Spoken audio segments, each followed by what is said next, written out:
Yesu ahomejemafo si Jesus the giver of rest. Abusiafo na wotwe akọ apro asan abetu ye biom. Kote mu nyinara ye no esua ena edi atwe Hebrew for nkransam no. Yesua adusua makomako enan. Na wotwe mu no ye wo adusua etoso enum. Sa wohwe adusua na tifi asam a osi Yesu ahomejemafo ye twen ho abasisia.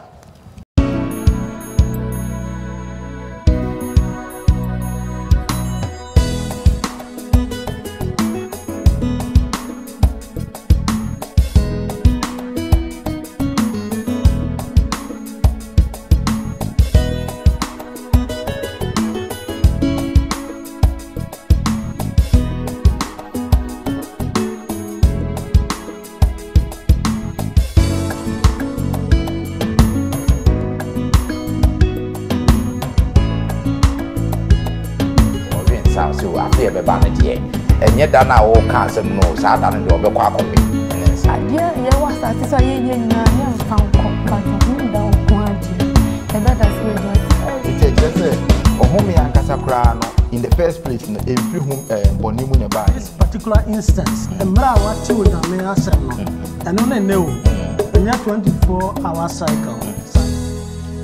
yebema munyina akwaba na fe so ye de nchia soronko na me yegi nkwapa Yesu Kristo so edema munyina ayini sesene woni yen adini ye wa hase no sara na muni mobisiafo so onemu adini ye yebekosora na de asida soronko ede ama otwedi ampo anyankopon sanse ono na waye yensen na otwe asan akọ apro abetu yembion yede adusua nimdie foforo na afi yesan epese ye ne mo eche na otwe mu adusua no ye hwe Yesu ahomeje mafo no na ansa na no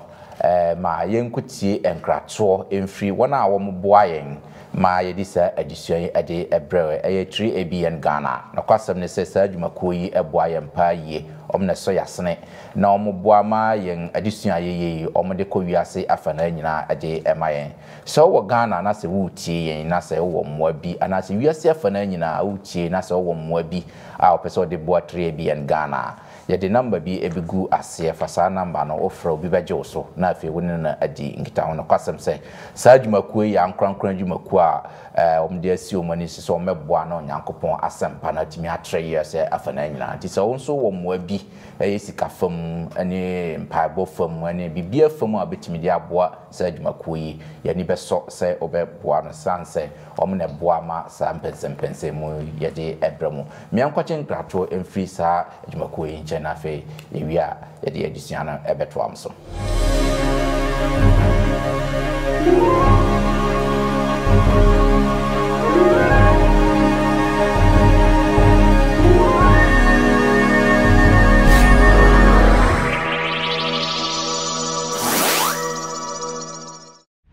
You can contact us on Twi ABN Ghana on WhatsApp number 0577 654896 or call us on 057 654896 or email us on info@twiabnghana.org.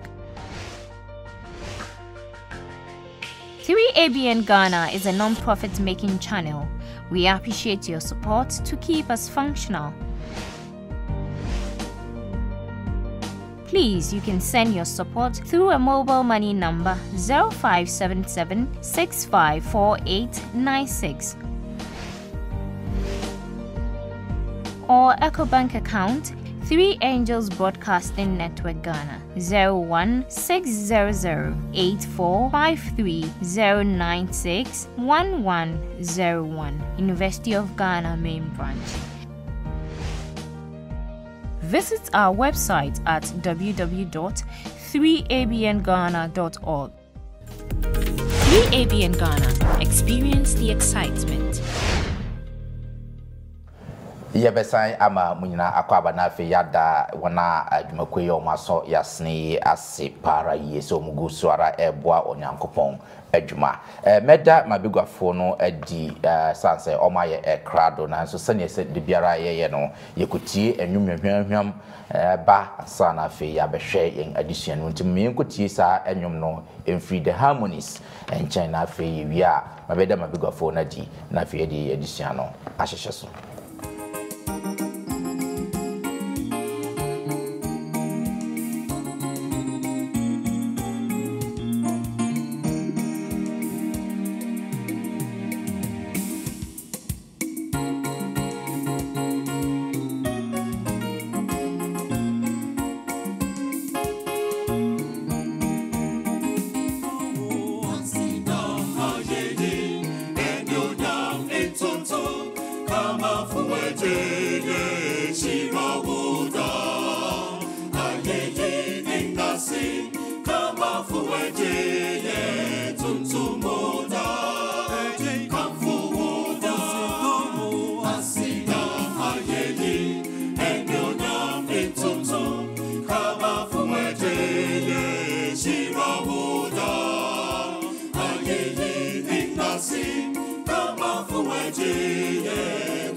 Osahin odumankuma nyame defwe yakutu sorry wo yama wusula eji wa yeda nyame defwe yebeja wo yere odumankuma ayeyi enase kama fueje ye tuntumoda kamfo woda Osahin nyame no onoranewo Osahi wadumankuma Yami Osahi Yentifu Yere wadumankuma Ayeyi Indasi Kama fumaje Ye tuntumoda Kamfumoda Osahi Yaminonewo Onoranewo Osahi wadumankuma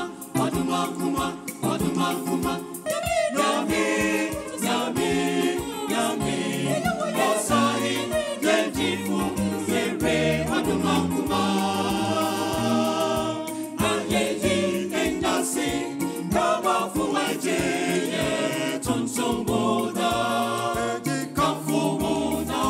wasahi Naminoniwo,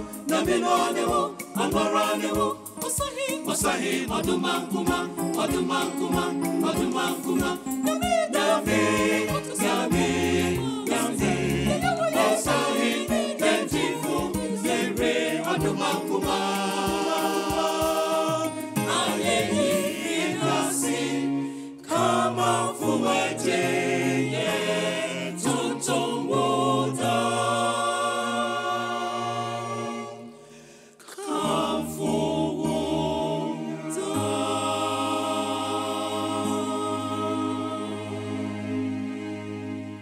Yabeda harmonies ase won ndwom soronko a omode aba betwa yedisua yi animo ede amaye mabegwafo no aye krado yenyina aye krado se wonso wo ho na se wutie na betimi afa ochose ma afa ochose mo se ba school so a fa se ba school na fe ne wunyina emfa yiti enu adusua eyimo no sane amidi kankan ye hwe adusua etoso enum ende ye wo adom mewo Elder Kingsford dia boama eka me ho wa hase Elder Kingsford ye mo akaba great na fe me botra Elder Sister Agnes Tete enso na eti mfimfin no Sister Age ye mo akaba great na fe me botra na fe me call Elder Hans na Samuel so na eti eto no ho na Elder Hans ye mo akaba great me da munyina se modi odo abodo mu se emfa adisia sonko se emfa mbre yen adisia for yen ka boss no yebefa afri Hebrew for ngoma no echi 9 eyimu enkron se yebebɔ mpa wia na fe mama Sister Age waka yenka bosam no na fe ye hwe yen addition no ntima yenkate ani na mema the Hansen emo empire emaye mama ye mompaye eso sro hine na nyame embofo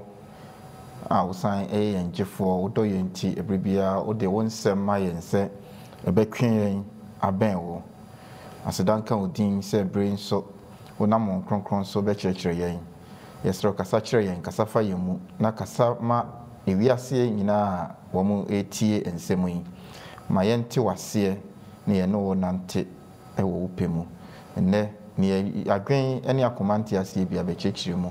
na yehu ye ewo Yesu din mu nti amen amen great ti Sister Age yenhwe yenka abosem na ewo Hebrew for ngoma no echi 9 yimu enkron Umienti Awurade asem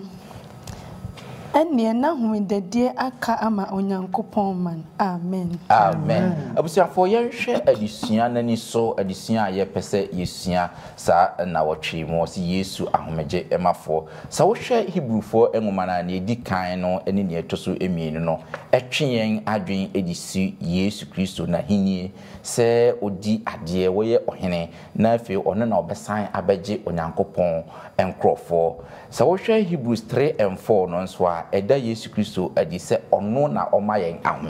ahomeje no kwasem se wo hwe ni nidi so no a ebema watwe atwe adwen akwakosi ma na Nyankopɔn promise David no se obema nasefo ahomeje sa ahomeje no ena Hebrew for achiri mu se abeye okano afanu ahomeje se efri Onyankopɔn ene se homeda ahomeje no nso eno na Hebrew for enwoma no ebe kyerkyere mu na afi yehu ahomeje no se ne na kwa so etitie na afi yesu yetimi ehu ade ebetimi asua fri sa ahomeje mu nti sa adusua we no ehu hia pa ma yense wanyi hu amfri enusi adusua wodo aye menetwam na sadisua we nso menyi hu from enyina yenye sadisua we na yemfamra na wie no na ye yate ahomeje a Hebrew ma na epese yete ase no eye epa enti ma memfa nhya ase na yenko Abraham nchen ne yenkɔhwɛ promise na Onyankopɔn I promise Abraham ewo Genesis no yenhwe se ne sa promise no esitie yenhwe ne purpose nti pokra botayentia tumuponti Nyankopɔn pɛ se Israel for besa ba Canaan no ni nyina ye behwe eho asem ne ahwe se ne sa ahomeje we ayenkofa ewo nti ye bekɔ Genesis chapter 15 verse 13 to 69 for Yahuri akan 18 no yenhwe se ne ho asem no esi etie Genesis chapter 15 13 to 69 for 18 no Sister Age wa ye krado a Pamtom mienti Awurade asem na wɔka Abraham sɛ hunu ampara sɛ wasefo bɛyɛ ahɔho asase a ɛnyɛ wɔn dia so na wayɛ nkoa na wasom na wɔbɛha wɔn mfinhyia ahanan na ɔman a wɔbɛsom wɔn no wɔbɛbu wɔn atɛn na akyire yi no wɔde ahodie pii bɛfiri hɔ akɔ na wodie wobɛkɔ wo nananom nkyɛn me waka 18 asomdue emu na wasie wo nkokora brɛ pamutro edu nwɔtwe na da no ara na Awurade ne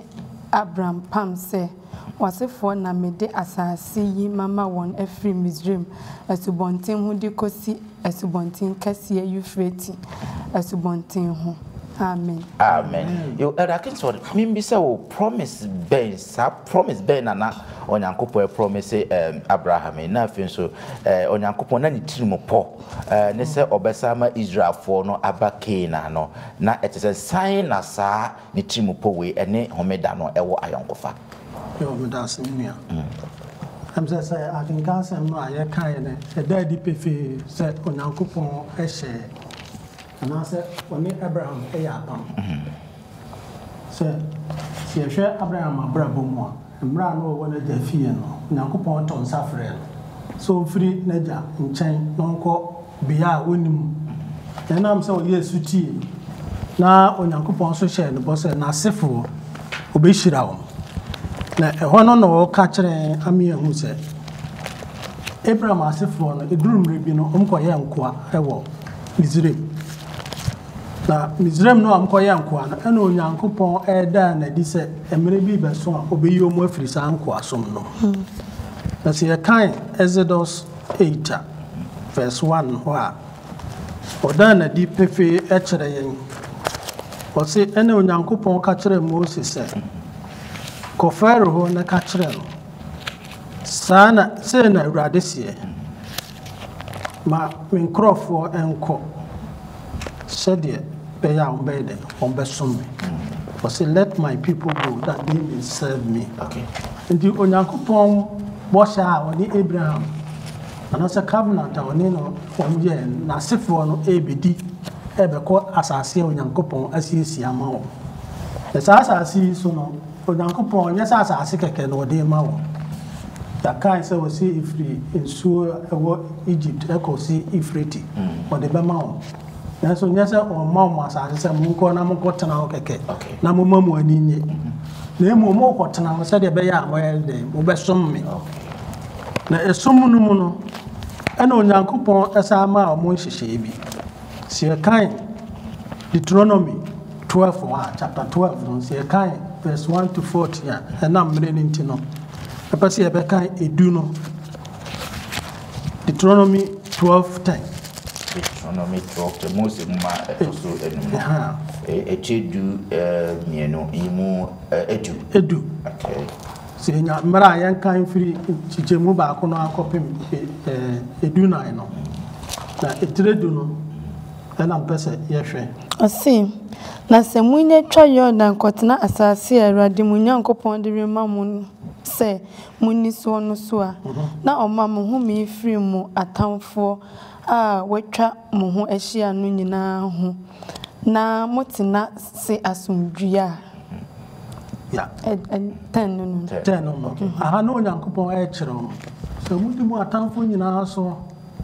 Onyankopon be mo asomdua but there was ade a no Onyankopon e pese wo mo ye se ka be duru 14 ho a Onyankopon ka kire mo se mo koyi abosom somo e wo ho nyina no munyimfiri ho. Okay. So muyi free wa mo benya honhome e wo Nyankopon. The rest no a wo ka no ene homeda no o de ye memorial na se enkaye se Nyankopon e bo ade nyina enenso no enensia enenso no wo so honhome sa na ye enkaye e ma Onyankopon na body ena asase a Onyankopon de ma Israel ma sa amere so eye enkaye ahomia or de chrom se Onyankopon na yi wo mu free enko asum. That's right. So mu ko no mu yesiti e ma Onyankopon na afi abosonsom adultery wo nyina no Omo ankohyem omu yifiri ho a onyankopon se obema omo home. It is a homo mienu yi na onyame ka ho asem. The Sabbath rest. Sabbath no e free enwuma ho. That way so Sabbath in the place onyame bia onyame dia ma obenya rest. Obenya asomdue from the asum onyame. If say omu atwe omu afri abosom. Yo me da se pa da se wa chechire mu esa ede amaye yento aso na afi yenko yenim hanso o chechire mu se anya nyenti o kan bibisa wo hono anya nyenti yemisa se adenti na womo a onyankopon eyi omu free Misraim no omu antimi anya saa homegye ya onyankopon ehye omu boyi saa rest ya da wa cheche mu kama adenti na omu antimi modwen say omu antimi anya saa rest ya onyankopon dia momi pacho se ye na ye hwe se ye bekai se nya onyankopon edi Israel for the Pharaoh nsem amwade akase oyeye o pipe mu o ma na bakan ewu ya mu de mu efisa o kachom samfa moja nkeka mu pona no nti sane ma bebrebe na oye ma omu enso ebedu Kadesh Barnea amobedu Boshen Promised Land nanu no omo kan say Numbers 13 14 omunya kwansra for no monko oman nim eni part 12 ne koye amokohwehwe omo hu se oman ne ye esunua ne bibia ye kama enso so emutan eba be kan say there bi oman no so dodo ye ntumi homo na Joshua ne Caleb pe na omotimi gina ho e kan say there bi ewom so oman no so ye ka ne Awurade ayama ye nyina enie ye betumi enso so omosi David da yentumi yenko anye nienti ankwasema no mo nyame yi from Egypt so odiomo ko Promised Land ne so no makoje o mahome no omo enya because of unbelief wanye ni na Bible mpo kamo Hebrews 11 say didie ni say ade a wonim no na waje atum da emma akomam enso wugidi but omumpo ebi won no mehu ne nyame aye nyina echi no they didn't enti ahomeje no omantimi anwrem umma yankan sorry bibi wo Hebrews 3 12 to 19 Hebrews chapter 3 verses 12 to 19 Asi munhwe ye anuanom na akoma bone a enyinnie amamumu biara mu na wanwan amfiri onyankopon te asefo ho na mmom tutu mohofo da biara oda so bodin se enne no na bone na ada amprimu biara akoma na yanye Kristo hu biribi na yanye Kristo hu biribi na nso gise die ye free asie de yan ho to so no ye so mu pintin kosi asie se okase enne se motimini a mumprimu akoma that's right se ehiye numu a na ehifo na otie na otie etua no enye won a wonam Moses free Misraim nyina na ehifo no na eye no ehi mfinhia aduanan no enye won a woye bone a won emu gugu stress wono na ehifo na okan won intam se orin hyene ne humemu enye won a woye asondin no na yehunu se oje a wanye ninti wentimi ankom nti asam no akan nyina amaye oje wanye ninti wentimi ankom entimi nsimi newo ede ne ebe ya anhwe ya se ne omudu Kadesh Barnea omunse omunko na oje na omunza nka no ai hwe enipa ewuwu ya mo muhyase enipa mienu pa edu sabe na omuda so tiase enti yenso onyankopon se ya ntie na sem ne anya ne opa ye be kwa aba metna ha mekasa manu dindindin Mama yen ya nyame pa ansha menu be hu ken na me nansi ho. So 2 Kings chapter 7 na. Enipa na oti kropun na no come by ya eni ahye nkom se. Yes. Aduane beba foa ayu ni we ya tonu one silver no osi onyini. Yes. Na okahye ni se mo anye ni dia ade ni dia bebem na nso unni bi. Ampa aduane buye no ngofo tietia no so ma ne buye. Aduane ne wani bi. Anye ni enti. Yanhwe ya anye ni ade ebeko wu. Onyame hu ye mo do. Me da se pa se wacheche musa ade amaye me da se pa ya ade oyakopo extra. Great other hands. Yeah, me da se. Am say o sha se no. O kan se bia ema yadwen emfiri so adesuan mu. So yehu ye the book of Hebrews o yi Yesu adi. Na weye di se oyeye sofo oyeye hene oyeye ntamgyinafo oyeye yenkunimdefo na se o say Jesus is our rest giver. That's right. Oye omaye home jebia. Yes. Ana home nti se ye beti ase ye pa uko back to Edina onyame bo ade ana bone maye no omaye home ono ankasa home na wo ma nipa ohome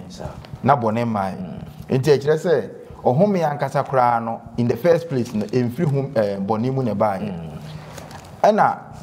onyankopon bone bae na chi no wasan aboa se wafa kwan bia so se obema nipa home efi se bone e the restlessness never Bible say Cain eye bone no o si na fe no aye restless o si ni din aye de man so aye restless onenam wabo ekobolo aha enunti bone de restlessness never na bone a ede sa normal ne ba no onyame afa kwan bia so se obeje yen enti ohwe homeda no aye ka ho home na o ka ho asem no a ka normal ahodo be se mienu anamiensa enti ne edikan ne ye ohome a ode ma yen woni mremu a onyankopon for creation ono ne bo yen ti se ye je ne home ne tumu a ye je tum so onyame ne obo ade na wosan uko Deuteronomy ho no a 5 no o ma yen se sa ohome no enye adebo keke it is senka Exodus no a ode creation onyame de nation ne bo ade no afi ha de o say na onyankopon de basa emu eden na eje wo free Misraim it now it has gone more further it ye wo Exodus wa ma yen se onyame eje yen ma ye home because say obo ade ndi yen home na wo sen akire yen se home efri say oje yen so it is creation and redemption. That's right. The person okire wo ha ene ne sister Agika see about anje ni say say wanyi nyankopon ani na wanye sa home no antine anye bia ne opa kire ni say you don't believe in his creation act. That's right. So obetimi abo na wasen abo foforo na the redemption act no say obejew enti sa no ma mienu so ebubie ni ho ayetimi yo ne yen ye de ye ne ye gidi a ye gie di say nyankopon ne bo yen na wasen age yen enti ye home gumu na amasa adebo no ene ne gie no abamu amaye enu nti na o say Hebrews chapter 3 no 12 no kono a o kenkan ye no o say esan say wo mo anye sa asem no ani na wo mo ye ne o mo apɛ na o mo ntie ankonti wo mo amura sa home no mu okay ntie so ye be wura home no mu a ese se ye di gidi ene great me da say sa me da masepa say mo bibie musa de amaye yen to aso no say is enne mote menia asem bi wo Hebrew fo man no mo echi nan yimu nan kop mwotwe no echi nan yimu nan ekopem mwotwe no mempese ye beka na ewia mama the Hansen a cheche sa nsem no mu in relation to say ennesa mote menena say sister age why krado Hebrews chapter 4 verse 4 to 8 no asem bi wo ho no mo mienti awade asem na baabi waka eda etosonson no ho asem se na onyankopon home eda etosonson ni firi ni nnwuma nyinaa mu na ahanom waka bio se orenhye ne mehome mu enti se akase ebinum bekomu na asodinti won a oka won asempa no kane ankomu nti Oshe debi bio nam David so kan se ene echere sano o kan se de yabo edin dada no se ene se mutimini a mumprimu akoma na se na Yoshua ama won ahomia anka echere wa moda foforo din bio. Amen. Amen. Yes, opening Hansen, sa some we ye be chance saying. Na se chire no de me can say I don't know one of the most debatable passages in the New Testament. Hebrews chapter 4. I info bebre atnase pese omudi omunim de ekire se ne opese o kire. Nanso nyame asedanka nyankopon se yen de yenye adinimfo doctor of whatever tini yenimu ahon kronkron direct yen no ene enti ase na yene adofo no eche. That's right. Na edikan no yedikan aka se Yesu ene ma yen ohome na ohome ahodo a na ewo Genesis a elder ekenkan ne first no say mame mindful nko na omunko somme na omunya ohome ni nyina no na eye precursor ana say eye nianimu a na edi Yesu home a ode be ma yen ultimately no. That's right. Edi animu enti say ohwe a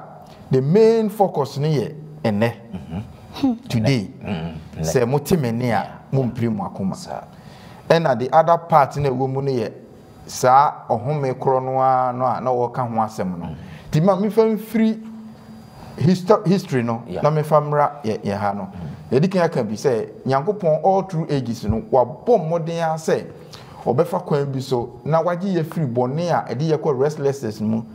na ye ntimi enhome fi say bone o say na musuo bedi obonyefuo achi ti da bia ye bone nti ye ntimi enhome no onyame afa kwan bia so say obema ye home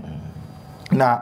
mra bosha asase no se ne stage kan ye no omuduru Kadesh Barnea na omu ya asoden a omu antie nyame asem a Caleb ni Joshua nko ano esan de how foforo ba na eduru ba bi no sa how no amu ne to aso ma Moses kura san de abufuo ekoye ne oye ya afi ono akora ntimi afo mo nkoduru no na afi na bedu Joshua so na ese Joshua edi omoko Nyankopon ka kire om sese boko a cheche nsase no na o cheche a wo monhome emfiri makontue ho na home no nya no nko mo nsa home emfiri abosonsom ene no ma eforefore mo ho ene wo bi sese nka Joshua timi ma wo mo ohome no a anka obebodi mfoforo bi ana da bi enu nti nia home kro no edikan no nyina ba besi so no nyina ne se edikan aka se na eye ni creation act no ena esan ye redemption from slavery yeah, the Bible Yesu di enu fast forward Yesu a o ma ye home no a Yesu na bo ade John chapter 1 verse 1 to 3 or sin and am so no bo ade nyina Colossians 1:16 or say nam so no ye bo bibia say ye tumidie ne yehunu ne yehunu osoro ne asase nyina Yesu na bo ye eti o ye bo ade eti wa ma ye home e wo home danum enu ti no ka say nipa ba no so e ye home danu wura nti o de ama ye na the second one is say redemption no a oyi Israel for kon Canaan no saa na Yesu Kristo abeyi ye free boni Misrim mu edin aba honhum Canaan a ode ye ko ti saa wo home no Yesu de ma yen no e na wo ka se enne dey otimene a emprimu akoma so the word enne no e kire se enipa boni amaya ye bibia frɛ no ye procrastinators monto ho penifo bu baby omo se monto ekum ena ma se ejinamoa anye ne ese ho ye ena monto ho so ekum nipa adwen e kire se all dreams are wo no se o ka se ene meye kokosachi ene mesimi dan ochina obehu se aha me ya ye ene manya anye ne nam normal bebre on se penifo abu bebre brofumu also by the street of procrastination it ends you to nothing so ofa kwan a eye monto so kwan a na mebu se maka bebre me pese me kire se sometimes you think some say eba onyame home mu na ye dikan aka say gidie na de yeko ti ye di gidie obi ani ho a woni gidie a otimi gi onyame home da ne tum di ye di gidie na e ka odofo a wutie me a me ka ne nei ene yen a ye tie nyina no se me a metimu no se normal bi wo a ye was spiritual normal bi wo a ese ye kura no I have to correct my spiritual life today if you say wo china eni wo yen ednura atwam enne na ye akyede a wo de ama yen enti se enne wote me ne a bisa wo ho question we ede na wo me bra mu a emma me nya ohome no a wonyankopon ede ma me no se bibi wo ho saa de a enne o se yemfa nam ye enko adom ahimwa nanim na obema yen saa enkwa no enti ohome ya ye ka ho asem nyina no na wie ye ne se ejina onyame bo a wahye yen efa homeda no se ono ankasa osiesie ne ho ede bo ewie ye na ode ma yen se yen home na wo san de saa de bo ya homeda ya ma yen se yemfa enye nkwagye no a ode ama yen no daache but se ne wotimene a wonni sa homeda no mu a empirim wakoma uwo mu nso nyame home no mu nso a enne tenase na bisa ho se how is your relationship with God? Miss me bisa me ho na yes na enne enye wochina ebise yenim ne wochina de ba great me da se pass opening hands watch it and na some ya mudia be and how do we see we say 31st ba Bonsa man for a New Year resolution. Say a near mom fee say your mobile cross over into all list and near man anka went to me and then I fear bebano. And I say, or ye sabi or win sound so I fear bebana dear. And yet dana all castle knows I don't do a quack away and answer. But I fear bebano, ye not cross January now and the Magi and Sanum. And I say, ye not cross January 31st, Magi. And so sada no ka some na die and you obekwa akoye de bo China 31st no ye cross. How do we I don't believe in those things but and abeye fini sense so abeye ade a anya mega ayipa yekromu say in fact 31st anya de kotoa. How do we reconcile this afutu ben na wo ho in terms of a ne so what asem na you don't wait for 31st and I say how do we afutu ben na wo ho edema I'm saying what bisa question no pa na ye nyina ye bi ye nyina moto ho no ye bi na all ka say ene no say the elder kind ene no nkyere say ene dem wi aye wo mu na mum at this particular instance emra wati onyame asem no ene no ene o enye 24-hour cycle no no ka ho asem emra wati nyankopon asem a wati ase some concrete kasachiro you must take a decision. That's right. And the year can say 31st year call so new year na bibia mesesa na najono antwe and as samra nipa no ka asempa ne chiro no utu na mienu na abuhwi na wu a na wo ne no na to atwa ndi enne no ye emra wo ti asem no say ye ka asem ye ya disua enne ne no Emra ye tie no e wo se etu anamo na mo yen ka se okay wo de ko hye dabi me ko dwene ho na de ache a na de anche me an na say me wo manso bia me twe wi a then I come back ade a wo se ye nyina no ye fa ho adisu I see nyame asam no ba ye nchen a ye timi atutu anamo exactly yes sister again and then like the imprint at the moment because o confirm no say duane so senka wanka brana yes bona na ka say oh ni pempo e mi so ye o meje de e bia na nka ne nkwaje na ama but that instant na o kan ye no onya ne nkwaje enti say ye tie rade ni a mama ma ye mprim yo and me so me fa being careful on the no so there is nothing wrong to make resolutions ma munye ya no nsi bone say e bia obi ka say me ye me resolutions say you wrong asem no ye ka no ye ka enkwagye ho asem enkwagye se ba enkwagye ho asem a there is no a second wasted ebeboa wo se ntina me wie no me say wo ne wonyame enkwagye ntam ene mo honhom asem no den me de ne say den na me ni wonyame resolve now that resolution should be every time Ebribia a friend and ne, ebribia a friend hour, minute, second, you know. Bisa wo these questions no asem wa making so onyame ani so many onyame with that relationship no waka wo home ho asem but ba wa brabo mu ensem ebia resolution me pese me talka pese me go school wo tena se na wo list ya be no kura mpo no then you have to also two one among na wa anya ma na nkoye okwase ya ni say o ye nyame afirim because any examples now mine here say those who do it without God yes eti e ba sa na na de awire kohye odifuo bi a ansana saa odifo no bia nasem wo kaaye ndi se wan trase ni nyame nya personal relationship wa wo de wani be kwa kusi 31st crossover so that's right but that is not what we are talking yes ene nkwaje asem a aba wo nchen se untimi nsu bible ene fanasua exactly mompa ya ene fanabo that's right nyame relationship wa ene woni ni nya that's what we mean. Great. Madam Ase, yen to aso na fe yembra na yen hwe ye addition mo additional this part no I am the pa ye. Yen to aso ni yen hwe se ye wura ohmegie no mo no elda se na ye be kire ase Nyankopon invite offer yen se ye wura na ohmegie mo no ye be kire ase se na sa offer no die na ye nye ewo na ohmegie no mo I'm saying, yeah, Bobo, and some no so baby. Yeah, say, and then what near. And then I bet you, and on a dear go run homogene. Say ye tea and awesome. And the Abu also said, and round Uncle Pon a share, washes or the Israel ma echo or mindful for Canaan. Nipa baby, auntie me uncle, drew. I didn't hear. It's a moye a song thing. And no, that. Hebrews chapter 3 verse 11 no was a boy of cocoa beam no I'm say a kind of was it you about becano come on my yes verse 11 is he said dear me can in time wo mebufu mu no obi nhyane me hu me mu da yeah said dear me can time e wo mebufu mu no obi nhyane me hu me mu da adentia if is omo antie onyankopon asem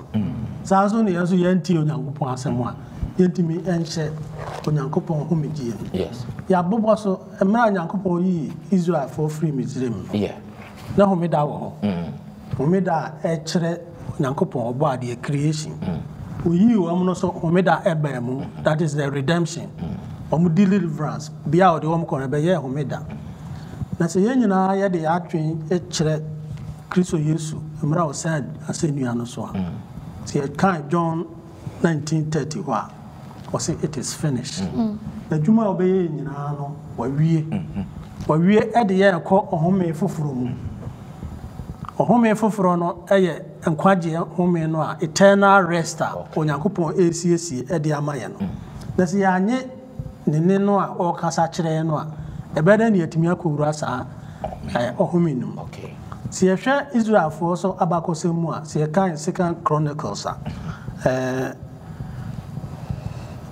2 Chronicles chapter 6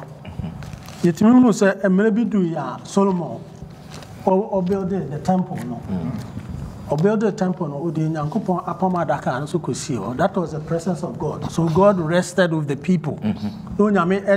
eti wo mu and so be ye ohome ema wo na sa homi a ye kan no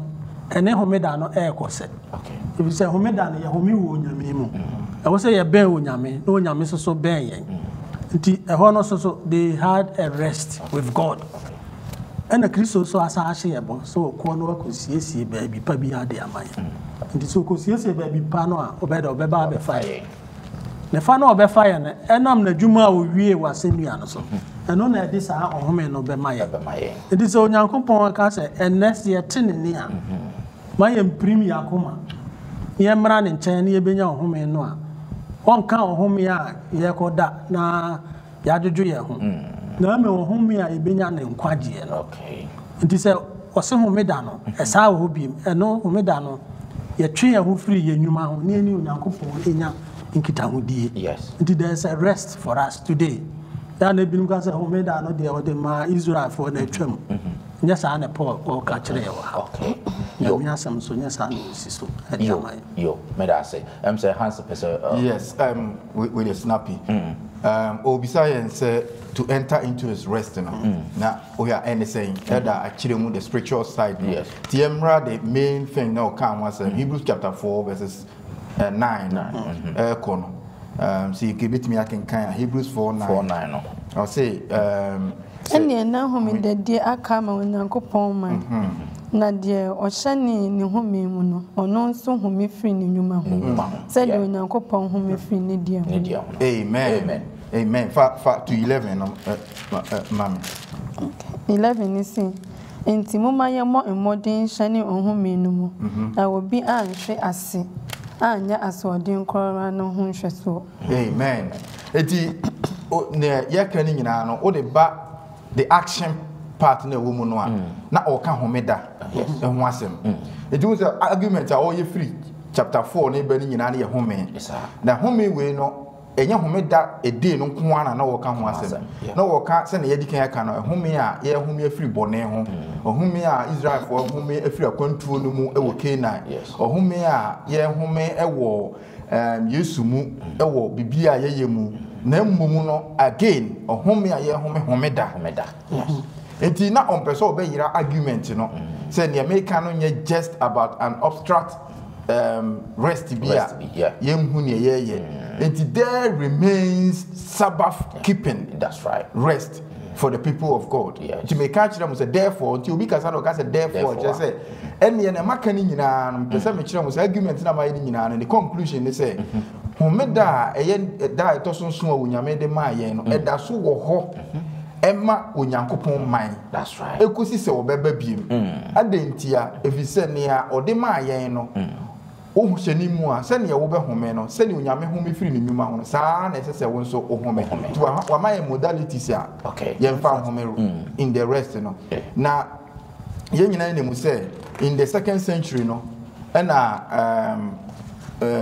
amanfo eye se ene yenyi homeda no emfiri ho. Na yemfa kwasiada embehye wo say the Lord's Day. If you say wa we pay allegiance to homeda no ankasa no na wo ye legalistic and as wo eye mraso die na emom no se say de yenkoye no adom ne die. Then the question comes say so who nyame homi mu a na eye legalism na wo ye ana say eye salvation by faith. Yes. No kwase we woman say wo say o kan nyina o kan gidi on believe say wo de gidie ewura nyame homeda no mu a eye eti kire wo say o ye a kire say wenya nkwaje a efiri gidie mu. It is salvation by faith for you to observe God's Sabbath. That's right. This Sabbath na wo wura mu no eno na de wo call the rest no a gidie mu no Yesu Kristo e de bro dachi great mama ye lusu side of that. Yo me da say we dey no agi awie e de amaya because na your question na me bisa say ayonkofo da say wo di homeda no na fe so bimbu ayenya no e wo gidie mu no but I think say Penny Hansen e de no so aka ho abisuafo yegusuara ye hwe yen adisua no say ne esi kono adisua no aye the power Jesus the giver of rest and I say Yesu ahomeje mafo no na maboafo no boa me chichi yenhwe ne di awie na fe yemfa nsori yen adisua yemfa adisua na sakin kansem beye miensa bi ntoto ho na fe yemfa nsori yen adisua no na fe yenti yenhwe se ne beboa me ate homeda na se ye pa first no yenhwe se ne Exodus eka homeda no ho asem Exodus chapter 20 verse 8 to 11 20 yes 8 to 11 20 kai homeda na ye ne kronkron na nsia na ye wadwuma na ye wade nyina na ye da etosonson ne ye homeda ma Awurade Onyankopɔn enye adwuma biara wonne obabenini ne wobaba wakoa ne wafuna ne wommoa ne wahohoa wo ofie apono mu na nansia na Awurade di ye osoro ne asase epo ne dia ewo mu nyina na wohome da etosonson no enti na Awurade shira homeda na woye ne kronkron amen amen. This I will share Deuteronomy chapter 5 12 to 15 no so eno so say na o kan si di homeda na hwe na ye no kronkron se de Awurade Onyankopɔn ahye wo no nansia na ye adwuma na ye wade nyina na eda etoso nson no ye homeda ma Awurade Onyankopɔn enye adwuma biara wone baberima ne obaba ne wakoa ne wafena ne wanantwie ne wafunumu ne womwa nyina ne wowo a owo kru apono mu na wakoa ne wafena ahome sewo na kaise woye akwa Misraim asase so na Awurade Onyankopɔn de nsa a den na basa a watene mu ye wo free wo yi wo free ho enti na Awurade Onyankopɔn share se di homeda eno amen. Wo hwe Hebrew die no nso Hebrew chapter 4 8 to 11 o say ya kan ya be besa sisu o say na se Joshua ama won homia ama won homia anka echeyi wa moda fufuru dimbio ene na homededie aka ama Onyankopɔn man na de wo hyene ne home mu no ono nso home firi ne nnwuma ho se de Onyankopɔn home firi ne de ho no enti moma ye momodin nhyene ohome no mu na obi anhwe ase asode kro no obi anya asodin kronora hu nhweso amen great enti ya twa kenka asem yensan ya ni nyina eka ohome ho asemi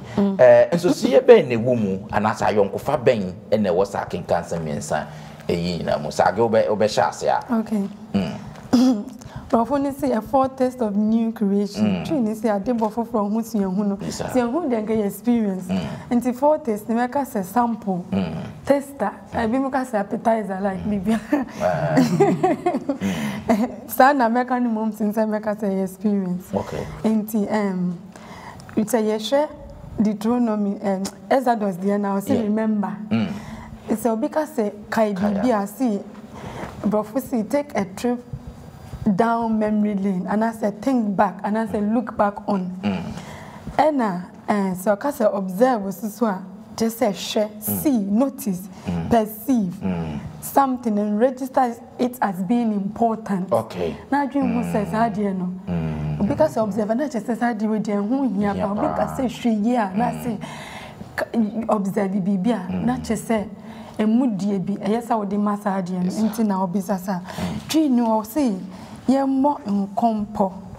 that is look back ena ye ba Hebrew ni so dia onu so say ye mo nkontene just say look forward that's right enti Exodus ni we ni say ye nhwe ye chi Hebrew ni so di nia ewe nim ena emaye that's right enti say ye kai say Onyankopɔn ono na oba ade that is creation na ya kan bebre ena ye ba Deuteronomy nso so redemption nso ya kan ho ase ba nye say ye kan no nkwa na de gu yetim say na ye kan ni we but osan hye ye bo say Hebrew de ni say ye nhwe nim na ebre bi ba ye besa akọ na yakodi de ewo osura homeda no ade ye wasase so ye nyina ye mfa nkọ but homeda nko ade ye beda so de see every new moon ene na wotwe foforo bia ye be be hye wo gwama na enim enti Deuteronomy ni Exodus kase ye nka ye mo nkompo no we see your mom continue. That's it's right. Different. Me da se pa why yes analysis ya mamia many aje me da se pa say why yes wa cheche musamai you opening hands. It's again that's very concise. Ne nkompo ne enyum hwe na me can on the other way. Yeah. Nti ne me ensan nyina no ewo similarities you can say ewutwaka aha ni nyina e ka homeda ho ase na ni nyina started with say send your car no yen kai ana yen hyene mu ana yen observe nti ni nyina e ka asem kro ni nyina e ka wo me woni wo fie ene wabusua sa na ni nyina aka nti ni nyina kan so kire say e unyame na de ma all of them similarities you know they originator no feeling ame ti eka kosi point bia enti wo hye Exodus de no a ka homeda wo ne fie ni nyina na waka ni nyina na nsie na Awurade ni nyina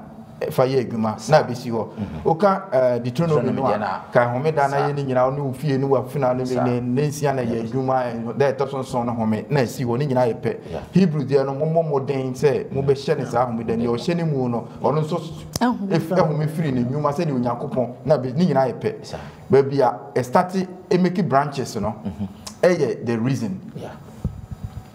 so reason ti aye no the Exodus de no the reason ni say Onyame ne bo ade sa ni say na Awurade Onyankopon de bo ade na wo wie ni nyina then Deuteronomy the reason ni say na wo ya akoa e na Onyame je wo e do buy the first Exodus the reason no creation and recreation. That's right. Deuteronomy the reason emha ho no nkrabata wo ho no redemption. Yes. By oje ewo Misrim esan ye oje Yesu Kristo e de maye na Hebrew the reason no oje na mom no forward. That's right. It is say start kind ye bu nkompe wo first two no no na ye bo nkontene ahwe the last one. It Adebo ene foforoye number 1 oje Misrim ene oje Yesu. Yes. And the third one no se ye momodi ni enwura mu sesi efri say Yesu Kristo de oje ultimate ye home a eno de yenye wura mu a because Canaan de no wantimi amfa ama wo mo eno ti ye benya oje bia forever what the boni ni ho na restlessness into oje no be complete it that is similarities any difference you I think say addition justice to say addition pa me da mo ase